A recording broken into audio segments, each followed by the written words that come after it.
And now it gives me great pleasure to welcome Pat Murphy, our patient speaker. Pat, I really admire you. When I first spoke to you about doing this talk, you were a little discombobulated by the idea of being filmed. You told me that you would prefer pigeons on a shelf. But Pat, having heard you in Cork last year, I know that everybody listening today will get an enormous amount from your talk. Thank you, Pat. I was diagnosed with ET 13 years ago, and I came under the care of Dr. O'Shea, Dr. Duggan in Cork University Hospital. The first medication they prescribed was a drug called Exigrid. Now, Exigrid and I were not compatible. Maybe some of you listening have taken the drug, but I had hallucinations. Some of them were good and some of them were very bad. So the Exigrid was stopped and the drug was changed to a drug called Enegrelite. And it and I were compatible. My platelets settled down and everything was going well.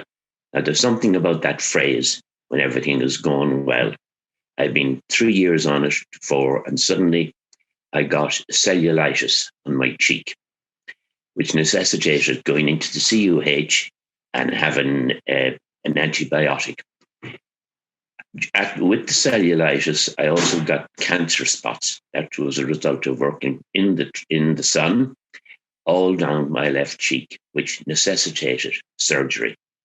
I came at that stage under the care of Dr. Leslie Ann Murphy, dermatologist.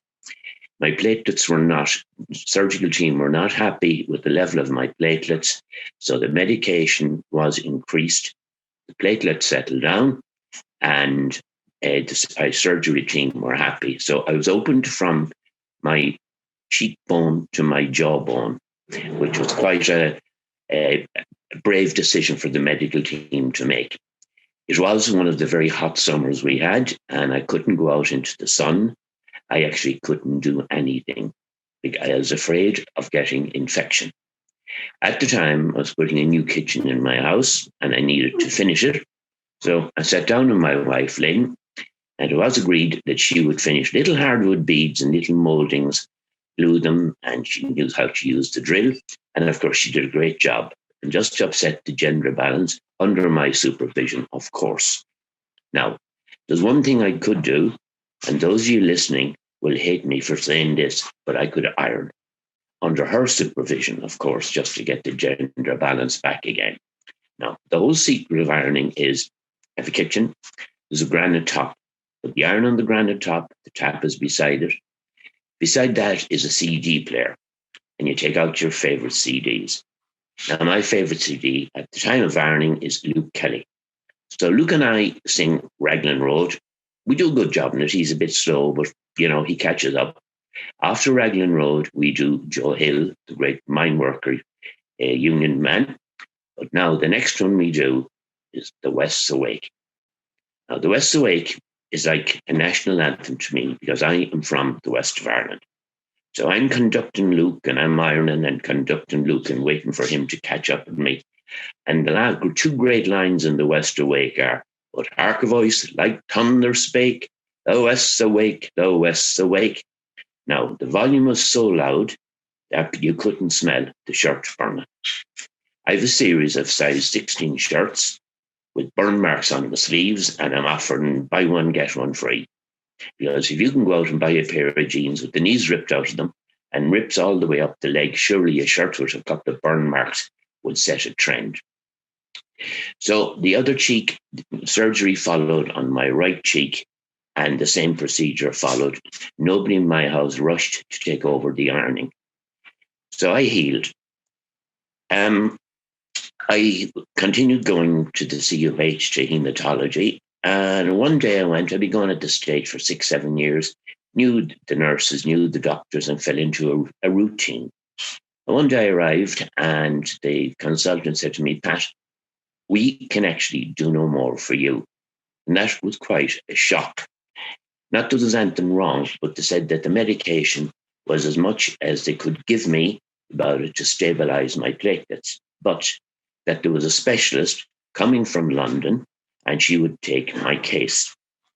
that the files would be handed over. So the lady from London, as I will call her for the time being, arrived in the Mercy Hospital. I got my appointment letter, and I thought, I need to look sharp. So the first thing was into the pawn shop, took the suit out. It was there for so long, it was back in fashion again. Skinny trousers and all. Happy with that. And I said, I need to find a pharmacy. Into a pharmacy, young lady, most pleasant in the morning. I said, good morning, may I have some Old Spice, please? She looked at me and she said, the Oriental Spice Shop is 3 doors up. At that stage, I thought there's no point in asking for Brylcreem. So I arrived at the hospital, prescription, and went to the nurse's desk and handed up the prescription I brought with me. And the nurse said, fine, the lady doctor will be with you in a few minutes. And I sat down. Lady from London arrived. How would I know it's from London? Because the fragrance of Chanel when she walked in, you absolutely knew this was a lady from London. We introduced ourselves and we sat down. And this is the most astute medical observation that I have ever experienced in all my years going to doctors. She looked at me and said, you don't wear socks? I said, no, I haven't worn socks for 30 years. The weather was beautiful. I looked at her and said, you're not wearing socks either. So we were kind of a 1-all situation.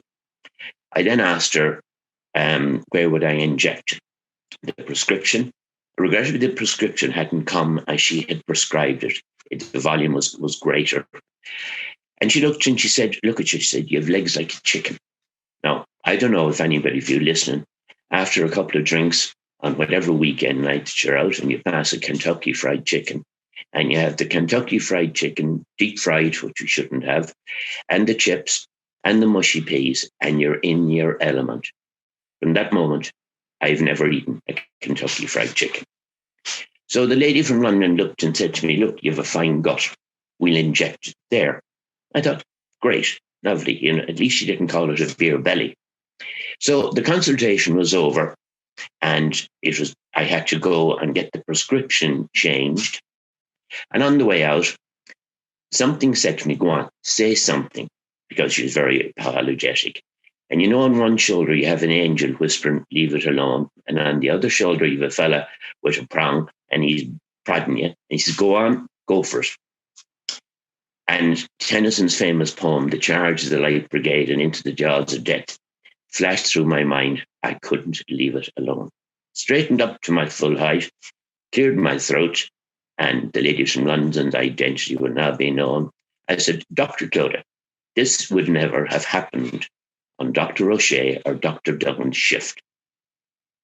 Lads, I should have kept quiet. I got the most angelic smile, could melt the ice cap. And this angelic voice into my ear said, and why do you think they wanted to get rid of you? So it was game, set, and match to Dr. Clodagh. I moved on to medication called interferon, which is a self-inject syringe. So things were going well, that phrase again. Thank you all for listening. Take care. Thank you, Pat. Your talk really lived up to expectations, and I'm sure so many people will have enjoyed hearing it.